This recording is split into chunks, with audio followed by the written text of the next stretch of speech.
We are gonna get some answers. We're gonna get the truth. We're gonna find Area 51! Road trip!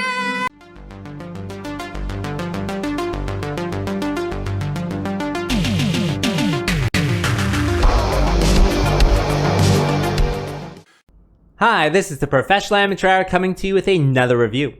This week I checked out Barbie and KENDRA Storm Area 51. And this 2020 film was directed by Charles Band and stars Cody, Renee Cameron, and Robin Sydney, among others, of course. So this movie, it is the third in a trilogy, and I think they're all done during the pandemic, so kind of this coronavirus aspect of it is very prevalent throughout all three. I actually haven't seen the other two. I did check out the other two very quickly, like just to see if it's the same format, and it does seem like it's the same format. I think the first one is Coronavirus Zombies, and then the second one is Barbie and KENDRA Save the Tiger King. And what all of these movies are is it's Barbie and KENDRA, and they have this magic remote that can, like, teleport them to the beach or teleport them to outer space or whatever. But for the most part, they use this television remote to watch TV with. So they sit down on their couch and they start watching this show about Area 51, and they get, into it, and they're very excited about going to Area 51 and that type of stuff. But will they ever get there? Well, you have to watch the movie and find out. Alright, so let's discuss this movie. Well, again, this is like a pandemic movie, so they can't really go out of their house. And so it is just, Barbie and KENDRA just sitting there watching TV, and they'll clip back to them having a little conversation or whatever. And, Barbie and KENDRA, I like them, they're fine. It's just this show that they're watching is pretty weird. Again, it's an early pandemic movie, so you gotta work with what you got, work with without going outside. And I think it does work. It is kind of these two movies that are mixed together, and then they just dub their voices over the whole movie. So none of the characters are speaking what they say. And the way they do it actually make it like one coherent story within it, even though it's two completely separate movies. And I did think that was clever.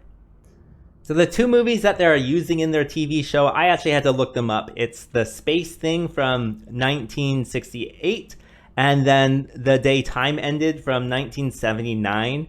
And I think they actually blend them really well together to make it for a very cohesive story, very enjoyable story. But with this one, you can't believe what they're saying. They're just riffing on all of the characters. They have one character with an Arnold accent saying ridiculous things. They have one little girl, and she's always just being insulted. And then with the other half as well, all of it's very enjoyable what they're saying, just lots of funny stuff. And yeah, so it's just they're just riffing on it. It actually kind of made me want to see some of these movies. I think Space Thing I would want to see more. It looks pretty 70s or 60s, and I thought that was really cool. There's even some nudity in it that does show up also in this movie as well. And so yeah, I don't know, it's just a fun huge riff on these movies. So if you're into that kind of style, I'll clip it in here for you. Chef Stacy, of course. That was a terrific veal piccata last night. Thanks a lot. Tonight is Taco Tuesday. Which is ironic because it's Saturday. And here's something from the other movie. What's my surprise? You're adopted. Now for your second surprise. I'll be back.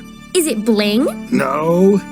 And yeah, so it's just a big riff on these movies that I thought was enjoyable for the 50 minutes or whatever it was of this movie.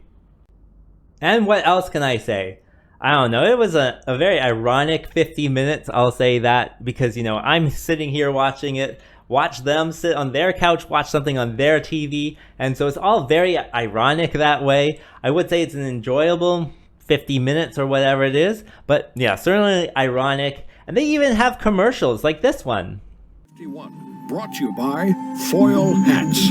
They can't read your mind if there is nothing in your head. And we're back. So, what doesn't work with this film? Well, I think nothing really happens. It's just KENDRA and Barbie sitting on their couch watching this TV, and then you get to watch the show. The show is, again, it's okay, but again, nothing happens with Barbie and KENDRA. They barely even leave the house, so yeah, it's just kind of ironic that way. I think a lot of people will be turned off, but yeah, it's very strange that way. As for the TV show they're watching, like I said, I did think it was clever how they did it. However, none of the lines match up with any of the mouths. Like, all the overdubbing is just thrown out the window. They're not even trying, right? So it's just them riffing on this TV show. And yeah, that's just very strange. It's not going to be for a lot of people that way.